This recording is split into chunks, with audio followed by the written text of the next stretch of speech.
ছাত্র জনতার ব্যাপক আন্দোলনের মুখে প্রধানমন্ত্রী পদ থেকে পদত্যাগ করে গত মাসে ভারতে পালিয়ে যাওয়া শেখ হাসিনার দেশে ফেরা নিয়ে কথা বলেছেন তার ছেলে সজীব ওয়াজেদ জয়।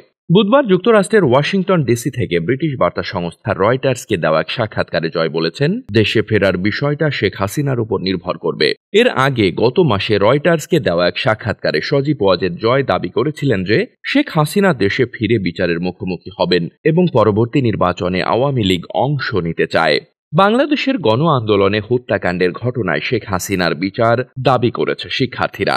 এমন প্রেক্ষিতেই তিনি ওই কথা বলেন। তবে শেখ হাসিনা দেশে ফিরবেন কিনা মঙ্গলবার জানতে চাওয়া হলে জয় বলেন, এটা তার সিদ্ধান্ত। এ মুহূর্তে আমি আমার দলকে লোকজনকে নিরাপদে রাখতে চাই। ইউনূস সরকার তাদের ওপর যে নিষ্ঠুরতা চালাচ্ছে সেটিকে আমি বিশ্ববাসীর কাছে তুলে ধরতে চাই। বাংলাদেশে আগামী ১.৫ বছরের মধ্যে নির্বাচন হওয়া উচিত বলে সেনাপ্রধান যে মন্তব্য করেছেন তাতে সন্তোষ প্রকাশ করেছেন সজীব ওয়াজেদ জয়। তিনি বলেছেন, আওয়ামী লীগকে বাদ দিয়ে কার্যকর কোনো সংস্কার বা নির্বাচন করা অসম্ভব। নির্বাচন আয়োজনের সময় আরও আগেই প্রত্যাশিত ছিল বলেও তিনি মন্তব্য করেছেন। সোমবার রয়টার্সে প্রকাশিত এক সাক্ষাৎকারে সেনাপ্রধান ওয়াকারুজ্জামান বলেছেন, বাংলাদেশে ১.৫ বছরের মধ্যেই গণতান্ত্রিক প্রক্রিয়ায় উত্তরণ হওয়া উচিত বলে তিনি মনে করেন। তবে পরিস্থিতি যাই হোক না কেন তিনি ডক্টর মোহাম্মদ ইউনূসের নেতৃত্বাধীন অন্তর্বর্তী সরকারকে সমর্থন দিয়ে যাবেন।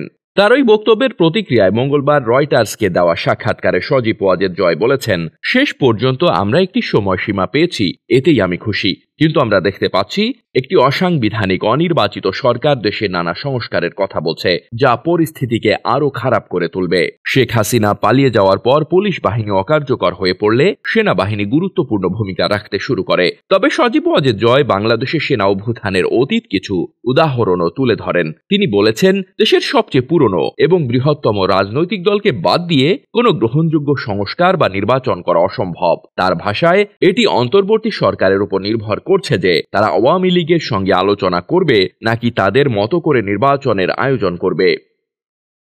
Desk report, বার্তাবাজার।